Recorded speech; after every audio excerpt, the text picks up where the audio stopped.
박원숙, 한국 떠난 친여동생과 극적 재해, 30년 만에 눈물의 상봉. 76세 배우 박원숙 씨는 40년 전에 한국을 떠나 노르웨이에 살고 있는 친여동생과 극적인 눈물의 상봉을 하게 되는데요.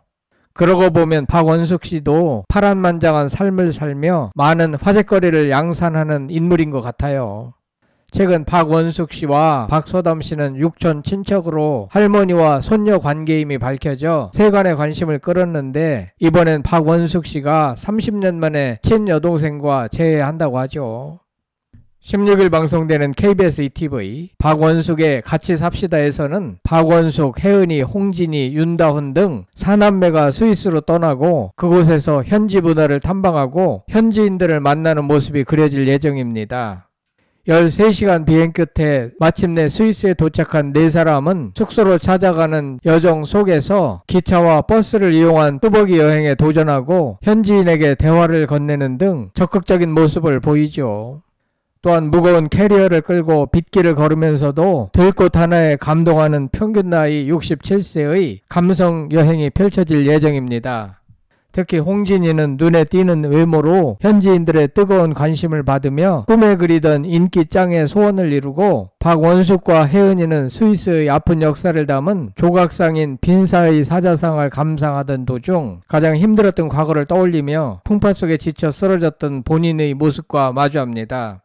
빈사의 사자상은 스위스 루체른에 위치한 유명한 조각상으로 프랑스 혁명 당시 희생된 스위스 근위병들을 추모하기 위해 제작되었죠. 1972년 8월 10일 프랑스 퀼르리 궁전에서 루이 16세를 지키던 스위스 근위대 760명이 시민혁명군과의 전투에서 전멸했는데요. 이들을 기리기 위해 1821년 빈사의 사자상을 완성했죠. 박원숙 씨와 혜은이 씨는 이 조각상을 보고 자신의 가슴 아픈 과거를 떠올리게 되죠. 이날 방송에서는 특히 박원숙 씨가 30여 년 전 헤어진 친여동생과 스위스에서 극적으로 재회한다고 해 이목이 집중되는데요. 6남매 중 5째인 여동생은 노르웨이에서 40년 가까이 거주 중으로 큰언니 박원숙 씨가 스위스에 왔다는 소식을 듣고 한 걸음에 달려온다고 하죠. 그림이 컸던 두 사람은 북받치는 감정 속에서 뭉클한 상봉을 하고, 여동생은 6남매가 뿔뿔이 흩어져 살기에 서로를 미처 챙기지 못했다며 박원숙 씨를 향해 미안한 마음을 표합니다. 또한 혜은이, 홍진이, 윤다운 씨에게 혼자 있을 원숙 언니에게 가족이 되어줘서 고맙다는 인사를 전해 뭉클함을 더한다고 합니다. 한편 박원숙 씨는 가족관계가 어떻게 되는지 계속해서 화제거리가 양산되고 있네요. 형제 자매가 6남매라고 표현되고는 있지만 그 정체가 구체적으로 알려지지는 않았습니다. 박원숙 씨의 부모는 아버지 박광현과 어머니 홍경유인데, 박광현 씨는 대한민국의 만화가로 활동했으며 박원숙 씨의 성장 과정에 큰 영향을 끼쳤죠. 박광현 만화가는 1940년 50년대 사파체 만화의 대가로 손꼽히며 역사적 소재와 사실적 표현을 중시한 화풍을 선보였어요. 그의 대표작 중 하나인 그림자 없는 복수는 알렉산드로 듀마의 몽테크리스토 백작을 각색한 작품으로 일제시대를 배경으로 한국적 요소를 가미한 독특한 스타일을 보여줬죠. 박광현 씨는 호방한 이야기와 섬세한 붓터치로 만화계를 이끌었으며 정규 미술교육을 받지 않았음에도 타고난 대생과 붓터치 솜씨를 자랑했어요. 박원숙 씨는 아버지의 영향을 받아 그림에 대한 남다른 재능을 보였죠. 그녀는 어린 시절 아버지와 함께 인사동에서 말총, 붓과 고급 펜을 사러 다니며 예술적 감각을 키웠습니다. 박광현 씨의 만화는 단순한 오락을 넘어 역사적 사실을 기반으로 한 깊이 있는 이야기를 담고 있어 박원숙 씨에게도 예술적 감각과 창의적 사고를 키우는 데 큰 영향을 준 것으로 보입니다. 한편 박원숙 씨는 서울에서 성장하며 배우로서의 길을 걸었고, 이후 대한민국을 대표하는 중견 배우로 자리 잡았죠. 그녀의 첫 번째 결혼은 대학 시절 만난 남편과 임신으로 인해 이루어졌지만 남편의 사업 실패로 인해 1981년 이혼했죠. 3년 후 첫 번째 남편과 다시 재혼했지만 남편의 불륜으로 인해 6개월 만에 다시 이혼했어요. 세 번째 결혼은 1989년 아르헨티나 교포 사업가와 결혼했지만 남편의 사업 문제로 인해 1995년 이혼했죠. 결국 박원숙 씨는 세 번의 결혼과 세 번의 이혼을 했습니다. 박원숙 씨는 결혼에 대한 깊은 고민 없이 어린 나이에 결혼을 결정했고 결혼이 힘든 것인 줄도 모르고 서둘러 했다고 밝힌 바 있죠. 결혼 생활에 실패한 박원숙 씨는 이혼 후 싱글 라이프에 만족하며 살 수밖에 없었죠. 산전수전을 다 겪은 박원숙은 가수 정동원의 팬으로도 유명한데요. 박원숙 씨는 가수의 팬이 되어본 것은 정동원 가수가 처음이라고 밝혔고 그를 향한 깊은 애정을 드러냈죠. 그녀가 정동원을 좋아하게 된 이유는 노래 실력에 감동받았기 때문이라고 합니다.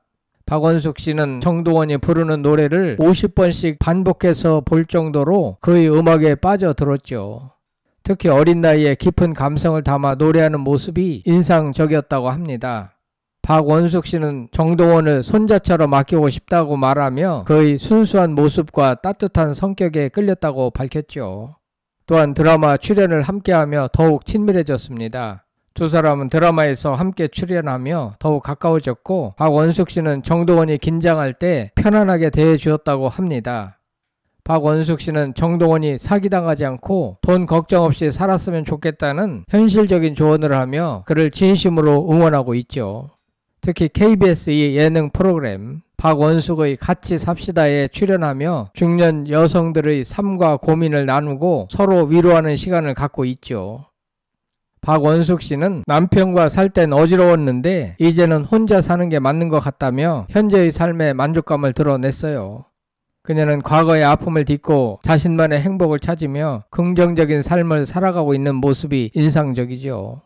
스위스로 여행을 떠난 박원숙 씨 일행은 가장 스위스다운 도시로 손꼽히는 루체른에 도착한 후 아름다운 호수를 품은 역대급 뷰를 가진 숙소에 감탄하는데요. 루체른은 스위스 여행의 중심지로 츄리히, 인터라겐 등 주요 도시와 연결되는 기차 노선이 잘 갖추어져 있죠. 또한 파노라마 열차를 타고 스위스의 절경을 감상할 수도 있어요. 루체른은 자연과 도시가 완벽하게 어우러진 여행지로 스위스를 방문하는 여행객들에겐 꼭 추천되는 곳이죠. 유럽의 숲속 산장 같은 안락한 공간과 알프스 산맥으로 둘러싸인 탁 트인 자연 풍경으로 기대를 모읍니다. 사남매는 호반의 도시 루체른의 다양한 명소를 돌아보며 유럽의 정취를 만끽합니다. 장터에서 흰색 아스파라거스, 납작 복숭아 등 현지의 다양한 먹거리를 즐기고 광장 분수대에서 알프스 청정수를 마시며 새로운 경험들을 합니다. 아무튼 스위스 여행 중에 박원숙 씨는 30년 만에 친여동생을 처음 만나 눈물의 상봉을 한다고 알려졌는데 과연 이들 자매들은 어떤 이유 때문에 흩어져 살게 되었는지 궁금합니다. 박원수님, 오랜 시간 기다려온 순간이 드디어 찾아왔네요. 스위스에서 친여동생과 다시 만나는 그 순간 아마도 수많은 감정이 밀려오겠죠. 30년이라는 긴 시간 동안 서로를 그리워하고 잊히지 않는 추억을 가슴에 품고 살아오셨죠. 이제는 눈물 대신 따뜻한 포옹과 행복한 미소로 재회의 순간을 맞이하길 바랍니다.